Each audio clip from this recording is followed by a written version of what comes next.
अजामिल पहले तो बहुत बड़ा भक्त था, लेकिन गणिकाओं के समागम से महाराज अभक्त बन गया। जो भक्त था वो अभक्त हो गया, भगवान की पूजा देखता नहीं, भगवान की पूजा करता नहीं। महाराज संत जन आए, संतों ने कहा कि अरे ये बहुत बड़ा दुष्ट है, लेकिन चिंता मत करो, तुम्हारी जो संतान होगी उसका नाम नारायण रख देना, इसका कल्याण हो जाएगा। अंत में क्या हुआ, अजामिल कहता तो अपने बेटे को था, पुकारता तो अपने बेटे को था नारायण नारायण, लेकिन महाराज अंत में उद्धार हो गया। तो इसीलिए बार बार हम भी जय श्री राम बुलवा देते हैं कि ऐसे आप ना बोलो, लेकिन पूरी कथा में कम से कम 108 बार ही जय श्री राम नाम जाए तो कथा कहना भी सार्थक हो जाएगा। प्रेम से बोलो जय सिया राम, जय सिया राम। दूसरे श्लोक में भवानी और शंकर की वंदना कर रहे हैं। भवानी शंकरो वंदे श्रद्धा विश्वास रूपिणौ। अब आप जरा विचार करना, भवानी शंकरो वंदे श्रद्धा विश्वास रूपिणौ, बड़ी गूढ़ बात है, ध्यान देना। प्रणाम किसको कर रहे हैं, शंकर और पार्वती को। किसको प्रणाम कर रहे हैं, शंकर और पार्वती को। पार्वती जी श्रद्धा है और भगवान शिव विश्वास है। बड़ी गूढ़ बात है। देखो, श्रद्धा तो विश्वास के कारण आती है, श्रद्धा विश्वास के कारण आती है, इसीलिए पार्वती का जन्म हुआ है। पार्वती का जन्म हुआ है कहाँ, पर्वतराज हिमाचल के यहाँ पार्वती ने जन्म लिया है, लेकिन विश्वास का कहीं जन्म नहीं होता। भगवान शंकर अजन्मा है, भगवान शंकर ने जन्म नहीं लिया, क्योंकि ये विश्वास है। बड़ी ध्यान से सुनना, श्रद्धा तो विश्वास के कारण आती है, और भगवान शिव क्या है, विश्वास है।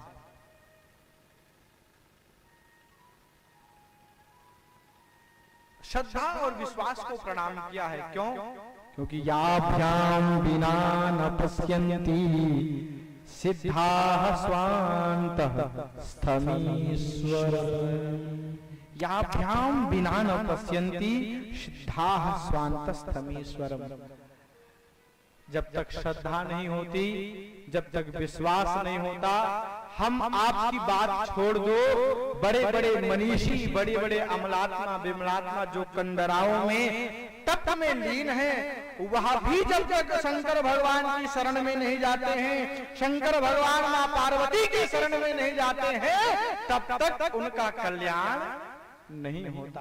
आप कहोगे महाराज हमें भी प्रमाण चाहिए, क्योंकि सब प्रमाण खोजते हैं।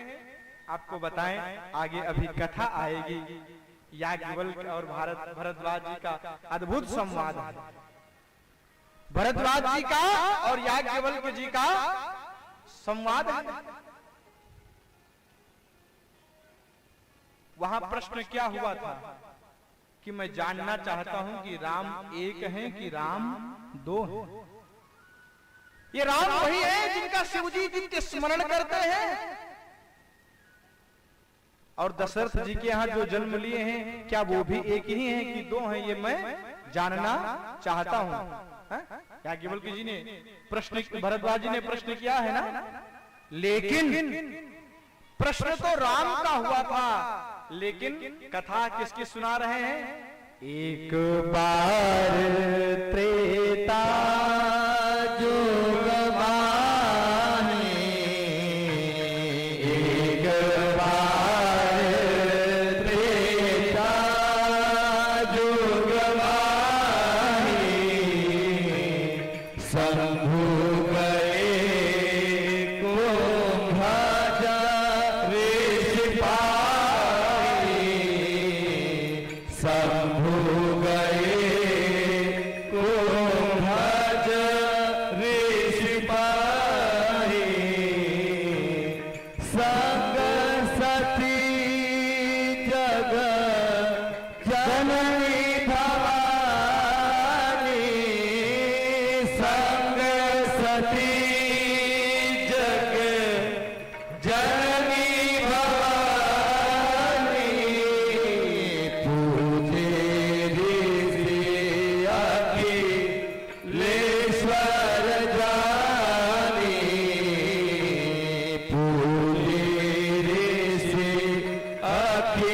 अखिलेश्वर जानी राम कथा मुनि बरज बखानी सुनी महेश परम सुख मानी।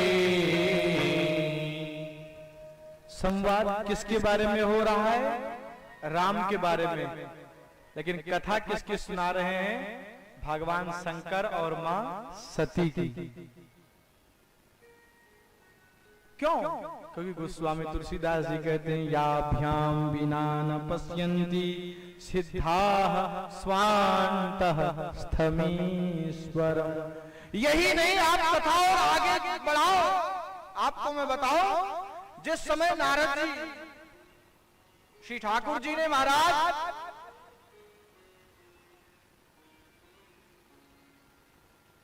दिव्य कन्या का वर्ण कर लिया और ठाकुर जी जब गए, नारद जी क्रोधित होकर के श्राप भी दे डाला। नारद जी ने श्राप भी दे डाला। लेकिन महाराज जब ठाकुर जी ने अपनी माया को हटाया तो ना कोई नहीं था महाराज, ना मोहिनी थी, ना लक्ष्मी थी, कोई नहीं था। नारद जी को बोध आया, अरे ये मैंने अपराध कर दिया। तो नारद जी ने कहा मेरा कल्याण कैसे हो? तो भगवान अपना तप करो ये नहीं कहे, बड़ी ध्यान देना, बड़ी अच्छी बात है। भगवान ने ये नहीं कहा कि नारद जाओ जाकर के बीड़ा पर मेरे नाम का सुमिरन करो, ना ना ना। भगवान ने कहा जपहु जाहि शंकर सतनामा। भगवान श्री राम ने कहा है जाओ और शंकर जी के नाम का जप करो और नारद तुम्हें विश्राम होगा, तुम्हें शांति होगी। जपहु जाहि शंकर सतनामा। क्यों? क्योंकि श्रद्धा विश्वास रूपिणो, जब तक श्रद्धा नहीं होगी, जब तक विश्वास नहीं होगा, तब तक राम जी के चरित्र को हम जान नहीं सकते। शंकर जी को केवल श्रद्धा और विश्वास नहीं माना है, बड़े ध्यान से सुनना। आगे तीसरे श्लोक में कहते हैं वंदे बोधमयं नित्यं गुरुं शंकर रूपिणं यमाश्रितो हि वक्रोऽपि चन्द्रः सर्वत्र वन्दते। वंदे बोधमयं नित्यम। वो स्वामी तुलसीदास जी कहते हैं मैं गुरु की वंदना करता हूं। अहम वंदना करता हूं। कैसे गुरु? बोधमयम नित्यम, विज्ञान स्वरूप, नित्यम जरा मरण रहित, वेदांत निष्ठ, रूपिणम सम करोति शंकर। शंकर का मतलब होता है कल्याण। शंकर का मतलब कल्याण, जो कल्याण देने वाले। एक बात बताएं, राम जी का तो अवतार होता है। राम जी ने जन्म लिया है, ये रामचरितमानस ही बताती है। लेकिन भगवान शंकर ने जन्म लिया है, ये कोई ग्रंथ नहीं बताता, कोई ग्रंथ नहीं बताता।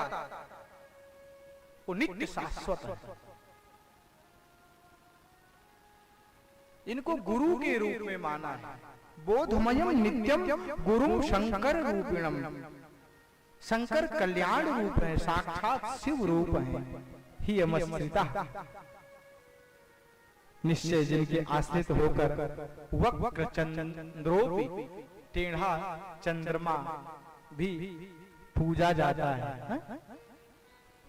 कोई अवगुण भी अगर हो तो गुरु के पास जाकर के गुण के रूप में परिवर्तित हो जाता है। ऐसे गुरु महाराज, और किसी गुरु को नहीं प्रणाम किया। वंदे बोधमयम नित्यम। कौन से गुरु? जो महाराज अवगुण भी, चंद्रमा में अवगुण है, लेकिन वह चंद्रमा भी जब महाराज उनके वक्र पर लगता है तो वह भी पूजनीय हो जाता है। ऐसे गुरु के रूप में भगवान शंकर को पुनः प्रणाम किया। आपको बताएं, 9 दिन की कथा केवल ये 7 श्लोकों में ही चली जाएगी, पता नहीं चलेगा। यहाँ कुछ विस्तार नहीं कर रहा हूं। एक आप सुनना नहीं चाहोगे, आप अभी थोड़ी देर बाद सोचोगे महाराज क्या कह रहे हो, समझ में नहीं आ रहा है। लेकिन अगर ये समझ में आ जाएगा ना तो दुनिया समझ में आ जाएगी। अगर ये नहीं समझ में आएगा माई बाप तो दुनिया समझ में नहीं आएगी। प्रेम से बोलो ना, जय सिया राम।